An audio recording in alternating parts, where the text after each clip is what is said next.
Congress party के प्रवक्ता हैं। प्रोफेसर साहब, बहुत शुक्रिया आपका। अब मायावती एक ऐसा गठजोड़ बनाना चाहती हैं जो अकाट्य था, आजमाया हुआ है और जो सत्ता देकर गया था, जिसे सामाजिक क्रांति कहा गया था। अब वो फार्मूला लेकर आई हैं। आप लोग इतने बेचैन क्यों हों? नहीं, ब्रजेश जी बिल्कुल बेचैन नहीं है। और मुझे लगता है कि ब्राह्मण समाज को विचार करने की जरूरत है इस समय। कांग्रेस पार्टी जिसने उत्तर प्रदेश में 6 मुख्यमंत्री दिए ब्राह्मण, 9 बार मुख्यमंत्री पद की शपथ ब्राह्मण समाज के नुमाइंदे ने ली। और जिस दिन से उत्तर प्रदेश से कांग्रेस पार्टी बाहर गई, आप जरा ब्राह्मणों की स्थिति देख लीजिए। पंडित नेहरू ने इस देश में ब्राह्मणों को क्या दिया? मैं ये नहीं कह रहा हूं सिर्फ ब्राह्मणों को दिया, देश के सभी लोगों को दिया। लेकिन जिनके हाथ में कलम नेहरू ने दी, उनके हाथ में आरएसएस ने क्या किया जरा पूछे?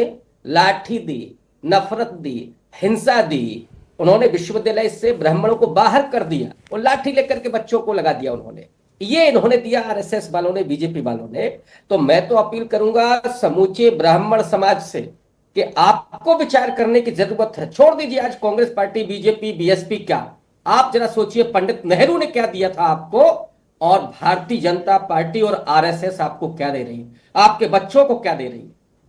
हालात देखिए, अभी बच्चे जो बैठे थे जंतर मंतर पर, वहां ये लाठियां चला रहे थे, वहां ये पैलेट गन चला रहे थे, वहां जिस तरह से अपमानित कर रहे थे, गटर जनरेशन कह रहे थे। कौन बच्चे थे उसमें?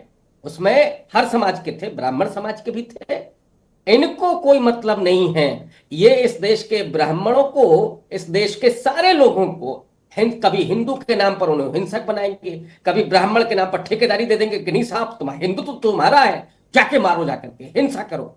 ये इन्होंने दिया है। जो समाज इस देश का नेतृत्व कर रहा था, जो समाज प्रबुद्ध माना जाता था, जो प्रोफेसर बनता था, इंजीनियर बनता था, डॉक्टर बनता था, जो विधायक होता था, मुख्यमंत्री होता था, उसे इन्होंने लाठी पकड़ा दी है। ब्रजेश जी, मैं सिर्फ अपील करूंगा ब्राह्मण समाज से कि आप सोचिए कि आपको किधर जाना है। प्रोफेसर साहब, मैं आपके भीतर आए राजनीतिक और सामाजिक बदलाव को देखकर, प्रोफेसर साहब आपके भीतर आए इस राजनीतिक सामाजिक बदलाव को देखकर मैं बेहद आश्चर्यचकित हूं। आप तो वो हैं जिन्होंने दलित समाज की क्रांति और चेतना का विषय और झंडा लेकर चलते थे। आज आप ब्राह्मणवाद पर कितना बड़ा लेक्चर दे रहे हैं। ये आपको अंदर से मतलब स्वीकार कचोटती नहीं है बात? बिल्कुल नहीं ब्रजेश, नहीं। आज आप मुझे बता रहे हैं कि कांग्रेस ने ब्राह्मणों के लिए क्या किया, और आप वही थे जिन्होंने जो हमेशा इस बात का विरोध करते थे। आपके अंदर आई इस बदलाव पर मैं तो आपका माल्यार्पण करने को तैयार। ब्रजेश जी, हमारा हमारा जो अपना कंसर्न था वो क्या था? ये भारतीय जनता पार्टी और आरएसएस के ये जो मनुवाद है उसके खिलाफ था। हम संविधान को मानने वाले लोग, मैं बाबा साहब का तो मायावती में क्या कमी है? अगर ये समाज उनकी तरफ मूव करता है, दलित उनके साथ हैं, वो भी मनुवाद के खिलाफ हैं, जो आपका सब्जेक्ट है मायावती का भी है, तो आपको क्यों तकलीफ हो रही है? नहीं तो मैंने कब कहा? मैं तो बहन जी पर कोई टिप्पणी नहीं करूंगा। हम तो सिर्फ ब्राह्मण समाज, आज ब्राह्मण समाज की बात हो रही है। मैं बहन जी का बहुत सम्मान करता हूं। हम तो सिर्फ अपील ब्राह्मण समाज से कर रहे हैं।